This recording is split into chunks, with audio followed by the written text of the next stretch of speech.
Kita coba dulu telaah makna barokah. Berkata Imam Ghazali dalam kitab tasawufnya, menurut beliau barokah itu ziyadatul khair, bertambah kebaikan.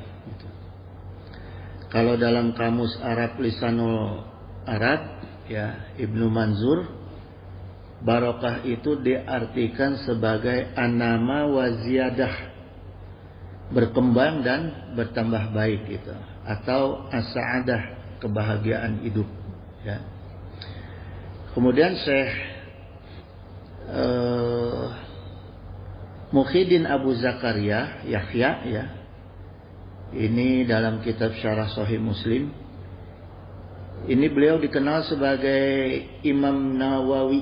Jadi ada dua Imam Nawawi, ada Imam An-Nawa, karena berasal dari kota Nawa.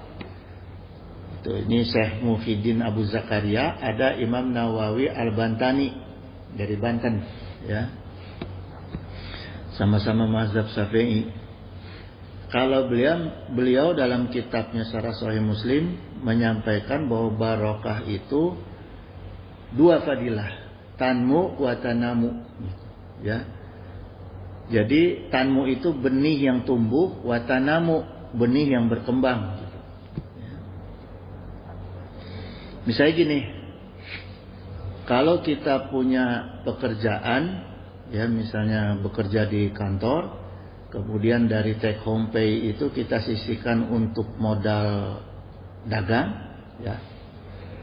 kemudian dagangnya berkembang tuh, itu yang disebut watanamu. Tapi usaha baru kita itu disebut tanmu,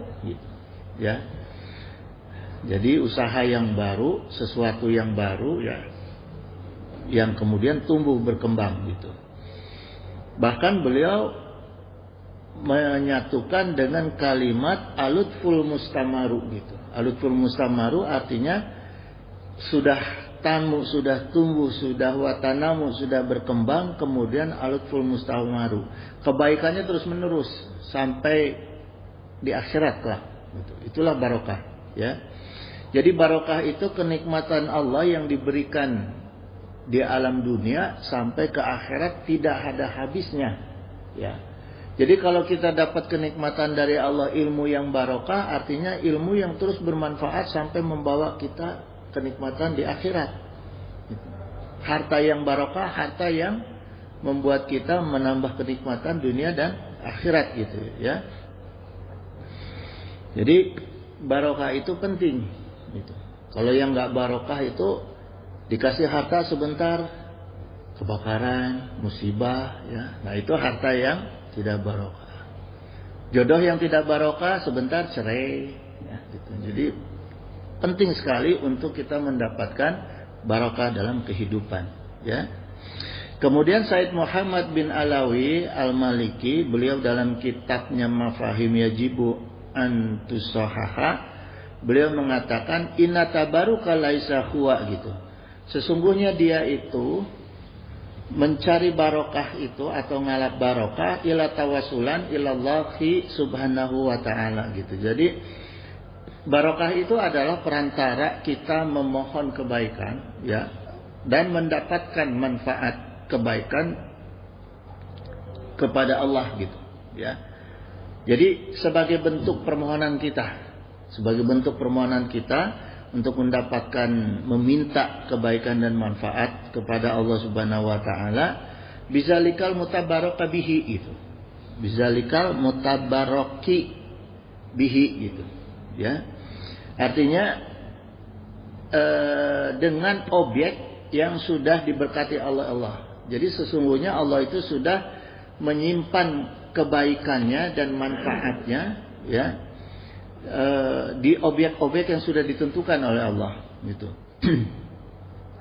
Itu ada dalam kehidupan kita, sawaun akana, apakah itu berupa asaron, peninggalan, au makanan, atau berupa tempat, au syakhsan, atau di diri seseorang. Jadi barokah itu ada di tiga hal, Ada di peninggalan, ada di tempat, ada di diri seseorang gitu.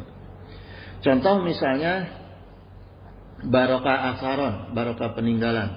Wa qala Nabi sallallahu alaihi wasallam, taraktu fikum amroini gitu. Aku tinggalkan. Nah, ini peninggalan Rasulullah SAW. Ya, aku tinggalkan kepada kalian itu amroini, dua perkara.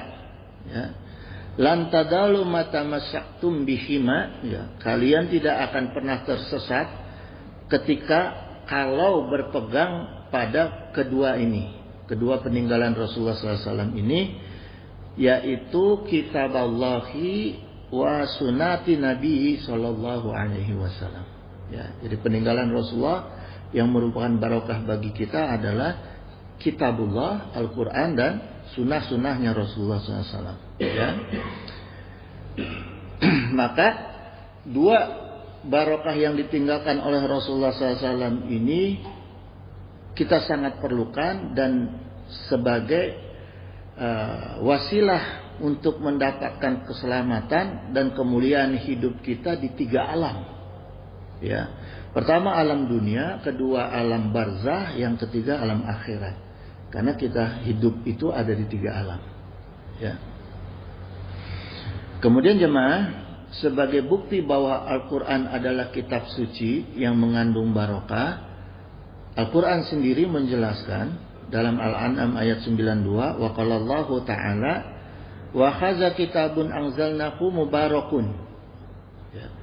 Jadi inilah kitab yang kami turunkan penuh dengan keberkahan.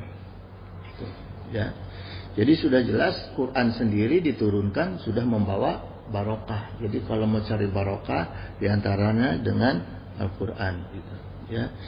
Yang kedua ada barokah yang sifatnya syafaat sunnah Rasulullah SAW. Ketika mendawamkan banyak sholawat kepada Rasulullah SAW, tentu kita akan mendapatkan barokah dan syafaatnya Rasulullah SAW. Ya.